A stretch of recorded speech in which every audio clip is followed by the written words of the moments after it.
Good afternoon and welcome to Lunchtime Poetry. I'm Lorie and I am a librarian at Manlius Library, and today I'm coming to you from the Storytime room. I thought since last week I read some poetry from the teen room, this week I would read some poetry from the children's room. So I'm going to read you some selections from I'm Just No Good at Rhyming and Other Nonsense for Mischievous Kids and Immature Grown-Ups, written by Chris Harris without William Shakespeare. And I'm going to start with the title poem called I'm Just No Good at Rhyming. I'm just no good at rhyming. It makes me feel so bad. I'm just no good at rhyming, and that's why I'm so blue. My teacher asked if I could find a word that rhymes with hat. It's something that a dog might chase. Aha, I said, a car. My teacher asked if I could find a word that rhymes with wizard. It's something small and with a tail. Aha, I said, a puppy. My teacher asked if I could find a word that rhymes with wall. It's something you might try to catch. Aha, I said, a lizard. I'm just no good at rhyming. I'm sorry, but it's true. I'm just no good at rhyming, and that's why I'm so sad. I'm pretty good with meter and with spelling and with timing, but I'll never be a poet because I just can't rhyme words at all. And that is, I'm just no good at rhyming. This next one, these are all kind of silly, I think you'll get the picture. This next one is called A Short Saga. The sun that night was freezing hot. The ground was soaking dry. I met a man where he was not and greeted him goodbye. With shaven beard combed in a mess and hair as black as snow, all bundled up in nakedness and moving blazing slow. He looked not more than 23 nor less than 84. Then all at once he gradually let out a quiet roar. He said, I'll speak to you a song in poem without rhyme. It's half as short as twice as long. Then hurry, take your time. And so with breezy gravity and humming while he spoke, he improvised from memory an epic, tragic joke.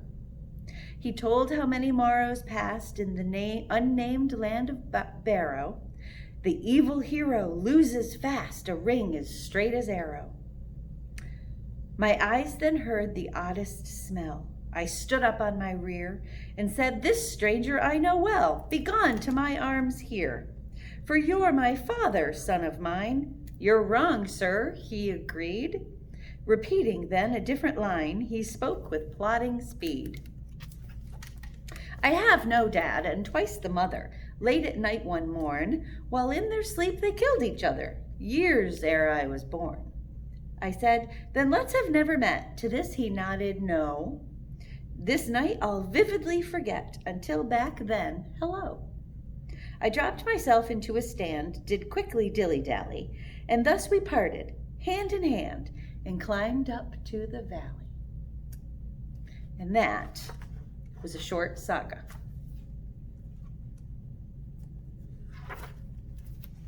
This next one is not quite as silly.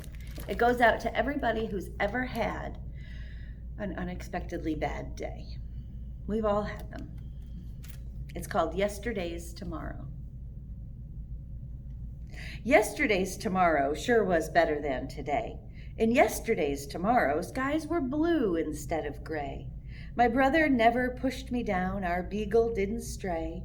I didn't break the faucet, and my thumb was still okay. In yesterday's tomorrow, no one told me, go away. I won our baseball game instead of caused a double play. For dinner I had chicken tacos, not a fish fillet, and yesterday's tomorrow ended with a mint parfait. And now the night is falling on this downer of a day. I had so many hopes this morning, hopes that flew away. At least the day is almost over, leading me to say that I can't wait until today's tomorrow's yesterday. That's for anybody who's ever had an unexpectedly difficult day. This is along the same lines, called The Valleys Shape the Mountains, and it's a little bit more hopeful. The valleys shape the mountains. The shadow shapes the crescent moon. The chill of late December shapes the warmth we feel in June. So next time that you're crying, just remember this small rhyme. Your sadness shapes the happiness you'll feel again in time. It's a rhyming way of saying, this too shall pass, it will all get better. Back to a little bit of silly. This one is called, What Happened to Us Monsters? The Mummy's Lament. What happened to us monsters? Man, we used to be so fierce. But everything's been different since we've gotten up in years. Count Dracula, remember him? Nocturnal, pale, and tall. He swore off blood. He says he's watching his cholesterol. The Wolfman bought a hat to cover his receding hair and slept right through the last full moon in his reclining chair. The Wicked Witch gave up her broom. It's too unsafe, she said. She still goes out to bingo games, but takes the bus instead. The Cyclops got a bifocal. Medusa's snakes went gray. The zombies only moan that they want brands to eat all day. The Blob was told to watch his weight, while Bigfoot has the gout. The human fly has maggots now. The dragon's fire went out.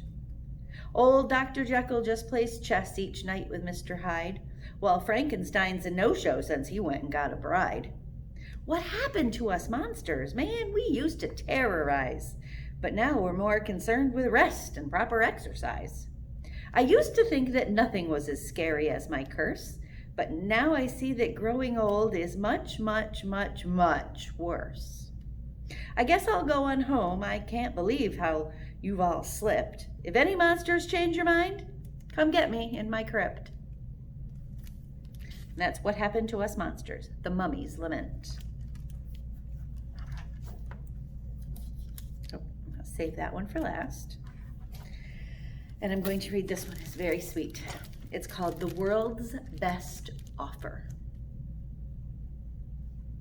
I'm in Dad's arms. The night is clear. His collar rubs against my ear. I hear the wind sift through a tree. I hear the world. It calls to me. Why are you waiting, kid? How can you rest? You're wasting your time sitting there on his chest. You've got too much to do and you've got too much to see. My secrets are yours if you'll just run to me. I've deserts to dance on, oceans to dive in, mountains to prance on, and pastures to thrive in. Strangers for meeting, caves for exploring, freeways for speeding, and airways for soaring. High-rise construction, shipwreck recovery, harvest production, diamond discovery.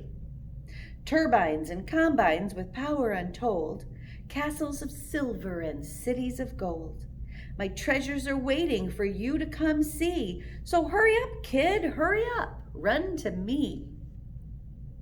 The wind dies down, I know it's true. I've much to see and be and do. Dad's breath is warm, I feel his sighs.